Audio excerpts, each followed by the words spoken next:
আপনি কার সামনে দাঁড়ায় কথা বলছেন? That is not the matter. That is the matter. Must stop. কিসের সব?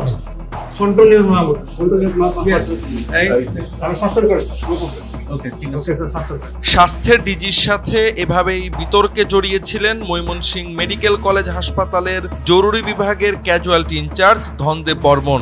তর্কের সময় বলা আমাকে সাসপেন্ড করেন, নো প্রবলেম বাক্যটিকে তাৎক্ষণিক বাস্তবতায় রূপ দিয়েছে ময়মনসিংহ মেডিকেল কর্তৃপক্ষ। প্রত্যক্ষদর্শী সূত্রে জানা গেছে, হাসপাতালের ক্যাজুয়ালিটি অপারেশন থিয়েটার পরিদর্শনে গিয়েছিলেন স্বাস্থ্য অধিদপ্তরের মহাপরিচালক মোহাম্মদ আবু জাফর। চিকিৎসকদের কাছে কক্ষের ভেতরে টেবিল থাকার কারণ জানতে চান তিনি। সেখানে লেখার জন্য টেবিল রাখতে বলা হয়েছে বলে জানান জরুরি বিভাগের casualty in charge doctor Dhanadeb Barman. উত্তরে ডিজি বলেন, আপনি কার সামনে দাঁড়িয়ে কথা বলছেন? কথাবার্তা হুঁশ করে বলবেন। তিনি আরো বলেন, যারা ডিজির সঙ্গে এমন ব্যবহার করে তারা রোগীর সঙ্গে কেমন ব্যবহার করে।